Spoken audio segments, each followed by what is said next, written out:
കർക്കിടക മാസത്തിൽ സാധാരണ ഉണ്ടാക്കി കഴിക്കാറുള്ള ഒരു പ്രധാന തോരനാണ് പത്തിലത്തോരൻ. ഔഷധ ഗുണമുള്ള 10 തരത്തിലുള്ള ഇലകൾ കൊണ്ടാണ് ഇത് ഉണ്ടാക്കുന്നത്. ആരോഗ്യത്തിനും ശരീരത്തിന്റെ പ്രതിരോധ ശേഷിക്കും വളരെ നല്ലതാണിത്. ഓരോ പ്രദേശങ്ങളിലും അവിടെവിടെ ലഭ്യമായ ഇലകൾ ഉപയോഗിച്ചാണ് ഇതുണ്ടാക്കുന്നത്. 10 തരത്തിലുള്ള ഇലകൾ കിട്ടിയില്ലെങ്കിലും നമുക്ക് ലഭ്യമായ ഇലകൾ കൊണ്ട് ഇതുണ്ടാക്കാം. ഞാനിവിടെ പറമ്പിൽ നിന്നും പറിച്ചെടുത്ത ഇലകൾ ഉപയോഗിച്ചാണ് ഇതുണ്ടാക്കുന്നത്.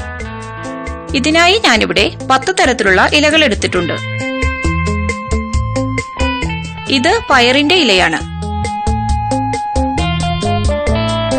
ചേനയുടെ ഇലയാണിത്. ഇത് മത്തന്റെ ഇല. ഇത് കൊടിത്തൂവ അല്ലെങ്കിൽ ചൊറിയണം എന്ന ചെടിയുടെ ഇലയാണ്. പച്ചക്ക് ഇത് എടുത്താൽ ചൊറിയുമെന്നുള്ളത് കൊണ്ട് 10 മിനിറ്റ് ചൂടുവെള്ളത്തിൽ ഇട്ടതിന് ശേഷം എടുത്തതാണിത്. ഇതാണ് ചൊറിയണം അല്ലെങ്കിൽ കൊടിത്തൂവ.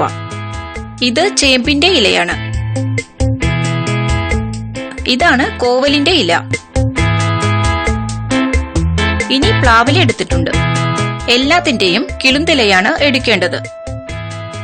പ്ലാവിലയുടെ നടുവിലുള്ള ഈ നാര് കളയണം. ഇതാണ് കുമ്പളത്തിന്റെ ഇല. ഇത് പച്ചച്ചീര. പിന്നെ എടുത്തിരിക്കുന്നതാണ് thazhuthama ഇല. ഈ ഇലകളെല്ലാം നന്നായി കഴുകി വൃത്തിയാക്കി എടുക്കണം. ഇനി നമുക്ക് ഇതെല്ലാം ചെറുതായി അരിഞ്ഞെടുക്കാം.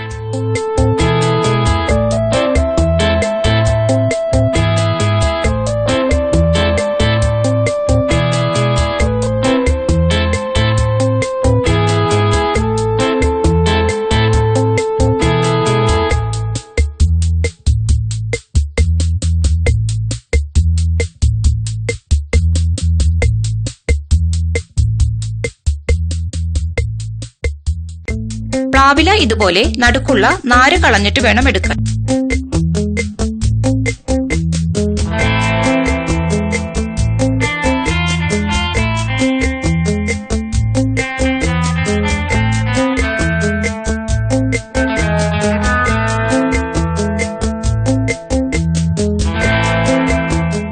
ഇനി നമുക്കിതൊരു പാത്രത്തിലേക്ക് മാറ്റാം. ഇലകളെല്ലാം ഇതുപോലെ ചെറുതായി അരിഞ്ഞെടുക്കണം.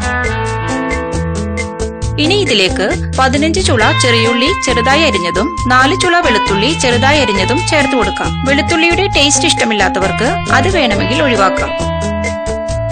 ഇനി ഇതിലേക്ക് 1/2 കപ്പ് തേങ്ങ ചിരവിയത് ചേർക്കാം.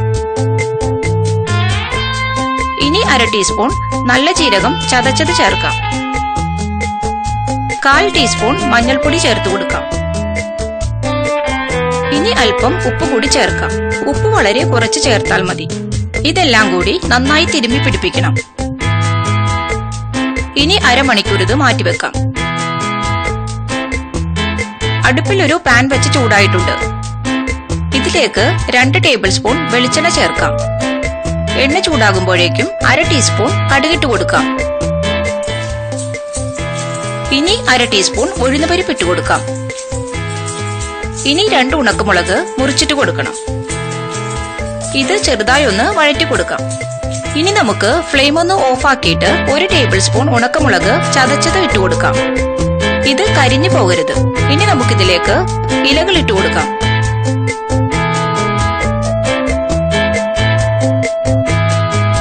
എല്ലാം കൂടി നന്നായിട്ടൊന്ന് ഇളക്കി യോജിപ്പിക്കണം. ഇനി ഫ്ലെയിം ഓണാക്കി ഒരു മീഡിയം ഫ്ലെയിമിൽ നമുക്കിത് വേവിച്ചെടുക്കാം. ഇടയ്ക്ക് 2-3 പ്രാവശ്യം ഇതൊന്ന് ഇളക്കി കൊടുക്കണം. 3-4 മിനിറ്റ് കൊണ്ട് തന്നെ ഇത് റെഡിയായി കിട്ടും. ഇതിൽ ഒട്ടും തന്നെ വെള്ളം ചേർക്കേണ്ട ആവശ്യമില്ല. പോഷക സമ്പുഷ്ടമായ പത്തിലത്തോരൻ റെഡിയായി കഴിഞ്ഞു. ഈ കർക്കിടക മാസത്തിൽ തന്നെ നിങ്ങൾ എല്ലാവരും ഈ പത്തിലത്തോരൻ ഉണ്ടാക്കി നോക്കണം. ഈ വീഡിയോ ഇഷ്ടമായെങ്കിൽ ലൈക്ക് ചെയ്യാനും ഷെയർ ചെയ്യാനും സബ്സ്ക്രൈബ് ചെയ്യാനും മറക്കരുത്. താങ്ക്